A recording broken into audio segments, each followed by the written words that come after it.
The Mitten Tree, written by Candace Christensen, illustrated by Elaine Greenstein, narrated by Darian Smith, Zachary Hamilton, Dominic Smith, Lauren Mendieta, Ashley Hamilton.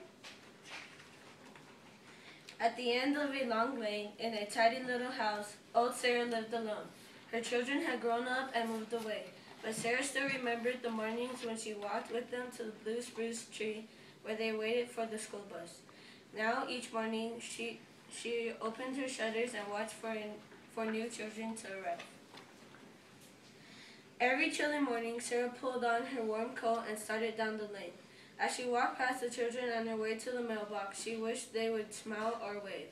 But they never did. The children didn't even seem to notice her. Still, when she saw them, she couldn't help but smile. One winter morning, after the first snow had fallen, all the children were making snowmen and throwing snowballs, all except for one little boy in a blue cap and coat. Even his boots were a dark shade of blue. He stood away from the others with his hands sunk deep in his pockets. When the school bus arrived, he lingered behind them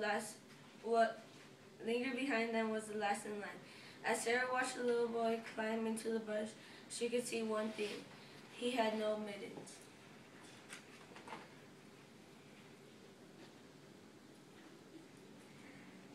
All that day, Sarah couldn't stop worrying about the little boy with no mittens.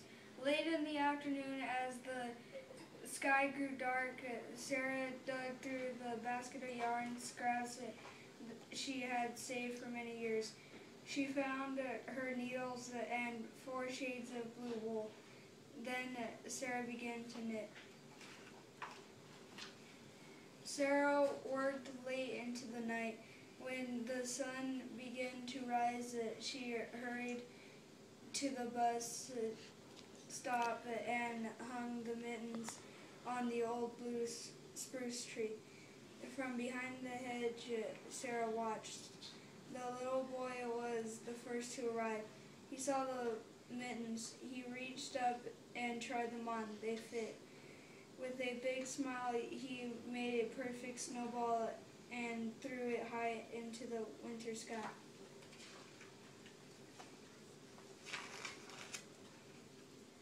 Soon, a little girl in a red coat arrived. Her mittens didn't match. That night, Sarah knitted with red yarn.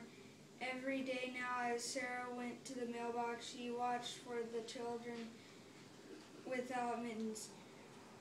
Then she would hurry home and knit. Early in the morning, she would hang the new mittens on the tree. The children loved the game. Every day, they would search under every branch and for another pair of mittens. Once or twice, Sarah thought that the boy with the blue mittens had seen her, but he always looked away. Night after night, Sarah knitted mittens in every color. Some had stripes, some had hearts, some even had little snowflakes all over them. Somehow, even though she had never spoken to the children, Sarah felt that they had become her new family. On the last day before winter vacation, Sarah awakened before dawn. She took the empty basket that had once held her yarn and filled it to the brim with mittens. Out the door and down the steps she headed. When she got to the blue spruce tree, she hung mittens on every branch. The boy with the blue mittens was the first to arrive. He stood very still and waited for the others. In fact, all the children stood very still for a few minutes, looking at the mysterious, beautiful mitten tree. When they boarded the bus, each child who now wore a new pair of mittens. Sarah watched as one by one their faces appeared in the bus windows. Still no one looked her way as she started home. But But Sarah's heart was full. It was full as when the sounds of her own children had filled her house. As Sarah neared her porch, she climbed the steps and saw something waiting for her. There in the corner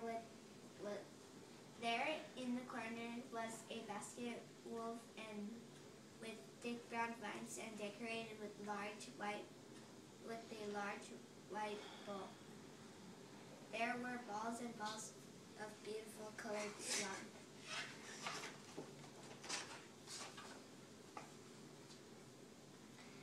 To this day, Sarah knits mittens for all the children in her town. Every time her basket is empty, a new full one appears. Sarah doesn't know who the yarn is from. The children still don't know who the mittens are from.